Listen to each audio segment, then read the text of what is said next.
평강의 왕이라 할 것입니다. 아멘. 기도하겠습니다. 주님 은혜를 감사합니다. 복된 성탄절 주님 앞에 찬송과 영광 돌리옵나이다. 우리의 마음을 열어 주님을 환영합니다. 또 주님의 사랑 온전히 체험하기 원합니다. 우리의 가장 깊은 곳까지도 주님 감사하여 주시고 상처 치유해 주시고 싸매어 주시고 성령의 기름 부음으로 온전히 회복되게 하여 주옵소서. 예수님 이름으로 기도하옵나이다. 아멘. 예, 우리 동영상과 함께 나온 특성을 통해서 보신 것처럼 오늘 말씀의 제목도 그 찬양과 관련이 특성과 관련이 있습니다. 한 아기에서 본 희망입니다. 이사야서는요 몇 년 동안의 기록인가 500여 년 동안의 기록입니다. 그래서 신학자들은 이걸 혼자서 다 쓰지 않았다고 생각을 하는 거죠. 그래서 히스기야 시대에서부터 히스기야는 이제 이스라엘의 중후반기 때 왕이거든요. 그때부터 멸망과 귀환까지의 생생한 기록을 담고 있는 게 이사야서가 되는 겁니다. 이사야, 여호수아, 이사야, 예수님 할 때 그 어원은 다 똑같습니다. 구원이라고 하는 이름이 되는. 제가 아는 교수님 중에 이름이 구약신학자인데 김구원이 이름입니다. 이 주님이 오시기 전 733년에 아수르가 북쪽 이스라엘의 남북으로 위치해 있을 때 이스라엘 북쪽에 아수르 제국이 크게 번성을 했었어요. 그래서 그 아수르 침공으로 인해 가지고 북이스라엘 왕국이 크게 무너지게 됩니다.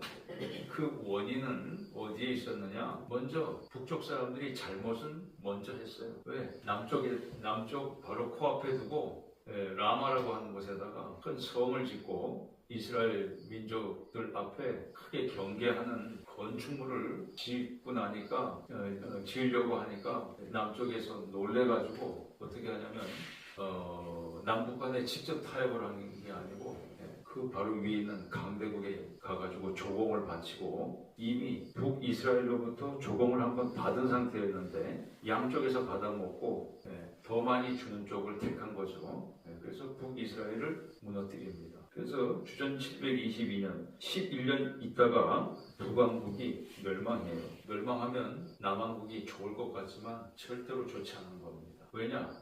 그렇게 하고 난 다음에 뭘 노릴까요? 이제는 아무 후군도 없는 남쪽 경계도 없는 이스라엘 남유다 왕국만 자기들이 삼키면 그뿐인 거죠. 그래서 형제간의 다툼에 외세를 끌어들이는 것은 바보 같은 짓입니다. 우리나라도 신라가 연합해가지고 통일하고 난 다음에는 당나라가 우리를 삼키려고 했던 거예요. 다행히도 하나님이 지켜주셔서 삼킴바 되지 않았던 것뿐이지 우리도 사실은 그때가 민족 전체로 보면 커다란 위기였다고 볼 수 있습니다. 그래서 형제가 좀 마음에 안 맞고 다투어도 형제가 있는 게 100도 나은 겁니다.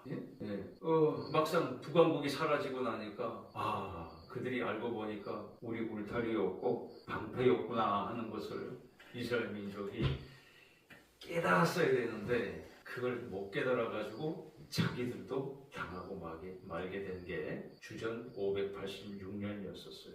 바로 그때 이사야 선지자가 우리가 읽은 이 본문 말씀을 하고 있는 겁니다. 주님이 오시기 700여 년 전이에요. 그때 벌써 이사야 선지자는 이스라엘 민족들에게 소망이 없다는 것을 알고 하나님 앞에 기도해서 그 기도에 붙잡힌 바 돼가지고 하나님으로부터 응답받은 내용이 한 아기를 약속받는 일이었습니다. 그래서 스불론과 납달리 그 당시에 가장 고통받은 지역입니다.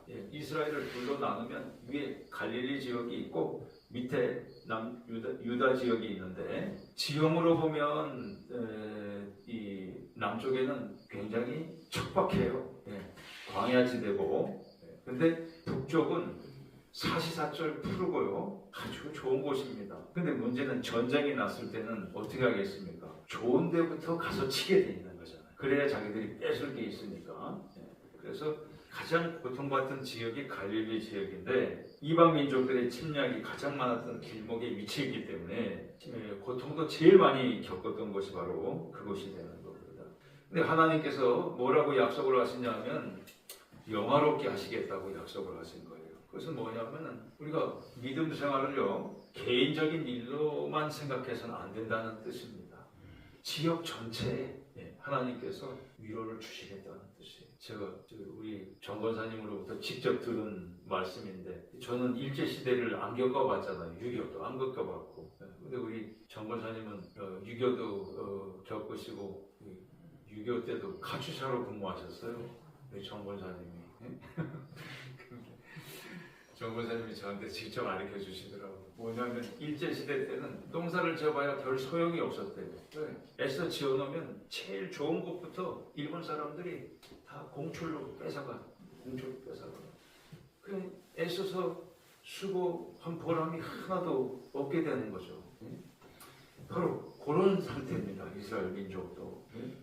그런데 그들에게 추수의 즐거움을 회복시켜 주겠다고 약속을 하시는 거예요. 사망의 그늘진 땅에 빛을 주시겠다고 약속을 하신 거고 너희들이 빼앗긴 걸 그걸 우리가 어떻게 찾습니까? 포기하고 말아야지. 그게 아니고 되찾게 해주겠다고 약속하신 거예요. 그 기쁨을 주시겠다고 말씀하신 겁니다. 압제와 멍해를 하나님께서 부러뜨리겠다. 그렇게 위로를 주신 거예요. 한 아기에서 온 희망입니다. 그게 뭐라고 되어 있냐면 어지러이 싸우는 5절에 어지러이 싸우는 군인들의 신과 피 묻은 겉옷이 불에 살라지리니 제가 이걸 좀 다른 곳에서 인용을 하다 보니까 성경대로 안 돼 있네요. 보니까 성경에는 겉옷이 어디에 살라진다고 되어 있냐면 섭에 살라진다 이렇게 되어 있습니다. 성도님께서 부산에 가시면 새벽마다 요새는 안 나올 거야 아마. 저는 어린 시절에 부산에 살 때 새벽마다 그 소리를 들었어요. 제철국 사이소. 근데 사실 제철국이 뭔지도 몰랐어요. 근데 나중에 보니까 강릉에서 섭국 달라 그러면은 그 홍합이 되어 보니까 저는 그게 홍합인지 홍합인지 몰랐거든요. 그게. 근데 또 부산에서는 그걸 또 제첩이라고 그러더라고요. 근데 그 섭이 아니란 뜻이에요. 그 섭이 아니고 여기서 섭은 뭐냐면은 연료를 말하는 겁니다. 연료. 그래서 성도님께서 성경을 읽으실 때 이 섭이 무슨 뜻인가 궁금하실 것 같아서 제가 해설을 해드리는 거예요. 군복이 연료처럼 태워져 없어져 버릴 것이라는 뜻입니다. 전쟁이 종식되는 걸 뜻해요. 전쟁이 끝나는. 지금의 우크라이나와 러시아 같은 그리스도인들끼리 싸움. 참 어이가 없죠. 같은 동방정교의 교인들이 한 아기를 통해서 놀라운 희망을 약속하신 겁니다. 그날은 미디안의 날과 같을 거라고 말씀하세요. 미디안의 날은 뭐냐면 기드온이라고 하는 사사가 하나님의 쓰임을 받잖아요. 그래서 미디안 10만 대군을 기드온 하나님께서 300명만 가지고도 이기게 하셨어요. 사건을 미디안의 날이라고 합니다. 미디안으로부터 해방된 날이에요. 그러면 우리가 계산을 얼핏 해봐도 300명 갖고 10만 명을 이길 수 있습니까? 못 얘기죠. 못 얘기는데 하나님의 명철로는 그걸 이길 수 있었습니다. 어떻게 이길 수 있느냐? 무기를 갖게 하시는 게 아니라 항아리에다가 횃불만 넣어가지고 갖고 가서 텐트에다가 불을 지르니까 이들이 그리고 항아리를 깨뜨리니까 적군이 쳐들어온 줄 알고 작은 비란을 일으켜가지고 서로가 서로를 오인해서 죽게 만든 해방의 날이 미디안의 날이라고 하는 겁니다. 그래서 기드온의 승리처럼 그렇게 후련하게 너희들 지혜로 하는 게 아니라 하나님의 지혜와 용맹으로 이겨주겠다고 하는 그 약속을 하고 있는 거예요. 근데 성도님께서 이건 잘 보셔야 됩니다. 아기의 어깨에 매인 게 뭐냐? 그 귀여운 아기의 어깨에 양 어깨에 뭐가 매이느냐? 정사가 매여있대요. 정사라고 하는 건 뭐냐면요, 집권 여당을 뜻하는 겁니다. 정사. 전국 선거에서 당선되면 이제 정부를 인수를 받잖아요. 그걸 정사라고 이야기합니다. 어깨에 온통 세상의 정치를 주님이 다 담당하고 계시다고 하는 뜻입니다. 그러니 이건 정말 너무나도 거창한 얘기가 아닐 수 없는 거예요. 그 아기에게서 세상의 모든 정치가 다 달려있냐. 그리고 그 별명을 이렇게 말씀합니다. 기묘자. 기묘자라고 하는 것은 히브리어로 펠레라고 하는 건데 경이롭다고 하는 뜻을 갖고 있어요. 아주 경이로우신 분이시다. 성경에 예수님에 대해서 경이롭게 나타난 사건들이 있는데 뭐냐면은 6월절 때 유대인들이 다 성지순례 왔다가 집으로 돌아가는 길에 예수님을 잃어버렸잖아요. 잃어버렸는데 다시 수송을 해가지고 3일 길을 걸어가지고 올라가 보니까 성전에서 특별히 예수님께서 랍비들하고 토론을 하고 계셨어요. 랍비들이 박사급이나 되는 랍비들이 예수님의 성경에 대한 통달한 지혜에 다들 경탄을 하는 겁니다. 그게 기묘자예요. 그게 기묘자. 놀라우신 분. 또 부모에게 너 찾느라고 우리가 얼마나 고생한 줄 아느냐? 아버지가 얼마나 근심했는 줄 아느냐? 얘기하니까 내가 아버지 집에 진짜 아버지 집에 있어야 될 줄 모르셨어요? 우리가 됐으면 그죠? 예수님께서 태연히 그게 바로 놀라우신 경이로우신 그 다음에 중도 빌라도가 나는 너를 살릴 수도 있고 죽일 수도 있는데 왜 딴 사람들이 널 그렇게 널 그렇게 험담을 하는데 그 험담 인정 여하에 따라서 네 형량이 바뀔 텐데 태어난 걸 보고 예수님한테 묻잖아요. 죄가 뭐냐? 예수님께서 아무 대답을 안 하시지 않습니까? 그러니까 빌라도가 있다가 놀랍게 여겼다. 그게 기묘자라는 뜻입니다. 두 번째는 모사라 그랬어요. 모사라고 하는 건 뭐냐면 이길 수 없는 최고의 전략가라는 뜻이에요. 예수님의 전략. 지는 것 같지만 최고 승리하시는 전략이다. 그 말입니다. 12영이나 되는 천군 천사를 동원해서 당장에 다 심판할 수 있지만 그렇게 하지 않고 영혼을 찾는 데 목적을 두신 사랑을 예수님께서 갖고 계시다는 뜻입니다. 그 다음에 전능하신 하나님이라고 하는 건 뭐냐면은 이 땅에 오신 하나님이라는 뜻이에요. 이 땅에 오신 육의 몸을 입고 친히 오신 성삼위일체 하나님과 일치되시는 분. 그래서 예수를 믿는다고 하는 것은요, 나는 하나님과 같이 선포합시다. 예수를 믿는다는 것은 하나님께서 가까이 계시다는 뜻이다. 내 가까이 계시다는 뜻이에요. 멀지 않으십니다. 영존하신 아버지 뭐냐? 예수님께서 말씀하셨어요. 사람들이 특히 바리새인들이 하나님을 보여주십시오. 나를 보았으면 아버지를 본 거예요. 영존하시는 아버지. 왜 보이라고 하느냐? 그렇게 오히려 반문을 하시잖아요. 평강의 왕은 원래 누굽니까? 솔로몬이잖아요. 솔로몬 이름 샬롬이 평강이라는 뜻이잖아요. 평강의 왕이잖아요. 평강의 왕. 솔로몬 별명이 평강의 왕이. 그 솔로몬의 본래 이름은 뭐죠? 여디디아입니다. 여디디아. 사랑하는 자라는 뜻이에요. 근데 하나님께서 왜 솔로몬이라고 하는 이름을 주셨느냐? 성전 건축을 영광으로 받으시기 위해서 다윗 너는 피를 너무 많이 흘려서 넌 전쟁의 사람이라. 그럼 네 아들은 평화의 사람이 될 거라고 말씀하셨거든요. 그래서 평강의 왕 하면 세상에서 솔로몬인 거예요. 그런데 솔로몬하고는 비교도 안 되는 참 평강의 왕 예수님이시라는 겁니다. 거기에다가 뭐가 붙느냐? 하나님이 우리와 함께 계시다. 그 뜻의 임마누엘이라고 하는 별명도 있잖아요. 그러면 별명만 6개입니다. 6개. 그리고 예수님의 본명 예수님이죠. 직분명도 있어요. 그리스도, 메시아. 메시아는 히브리어고 그리스도는 헬라어예요. 기름 부음 받은 자라는 뜻입니다. 기름 부음 받은 자. 그 직분명이 있죠. 그 다음에 통칭으로 주님이라고 또 우리가 그래서 이야기하지 않습니까? 주인 주자 써서. 그걸 보면 악이라고 하는 이 귀여운 표현 빼놓고는요, 전부 다 진지한 말만 있는 거예요. 예? 그래서 우리가 성탄하면 아기 탄생, 기분 좋은 거, 좋은 장식, 또 어디 서울에 올라가면은 뭐 한 끼에 뭐 30만 원씩 하는 그 딸기 뷔페. 저는 구경도 못 해봤지만 그런 걸 생각하기 쉽지만 실제로 주님을 약속하신 이 내용 가운데는 악이 빼놓고는 다 진지한 내용밖에 없는 겁니다.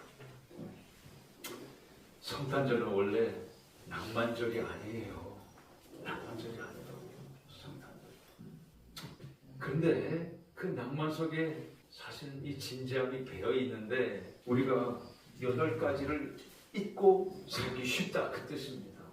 그렇지만 성탄절을 우리가 즐겁게 보내야 돼요. 이런 어려운 상황이라도. 동방박사들이 1500km를 마다 않고 예물을까지 갖고 와서 예수님을 경배했어요. 그리고 그들이 받은 혜택 뭐 있습니까? 돌아갈 때 무사히 돌아간 거 하나. 그죠?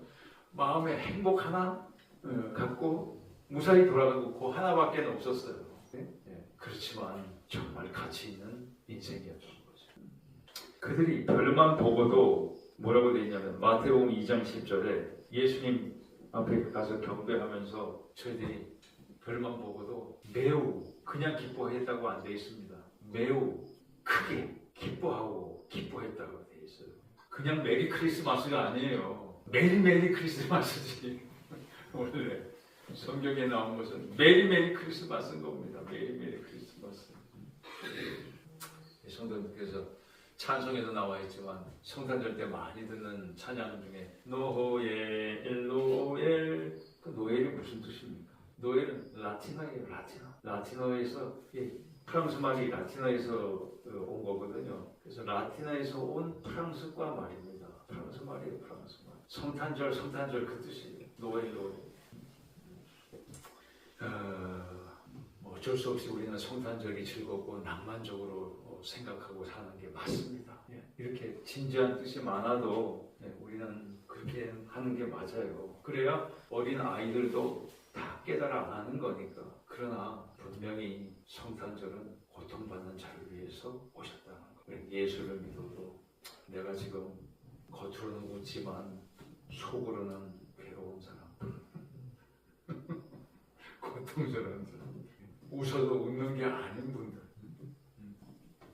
그 고통의 진지함에 놓여 있는 분들일수록 주님은 더 가까이 계신 줄로 믿습니다.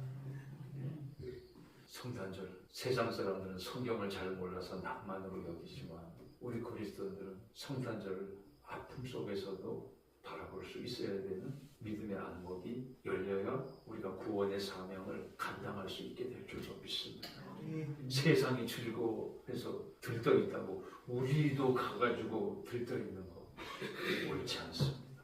오히려 우리 눈은 고통스러운 사람에게 향해져 있어야 돼. 괴로운 사람들에게 성탄의 기쁨을 줄 수 있어야 돼요. 기쁜 사람들은 이미 상을 받은 거예요. 우리의 관심은 성탄절을 통해서 우리가 갖는 관심은 주님과 같아야 되는 거예요. 고통이 있는 사람일수록 위로가 클 줄로 믿습니다. 오늘 내가 그 사람이면 나도 위로가 클 줄로 믿습니다. 그래서 여전히 고통의 진jam에 놓여있는 분들에게도 성탄의 기쁨이 크게 임하는 행복한 여정들이 되시기를 주님의 이름으로 축원합니다. 자, 오늘 제가 준비했는데 사모님 이거 좀 나눠주세요.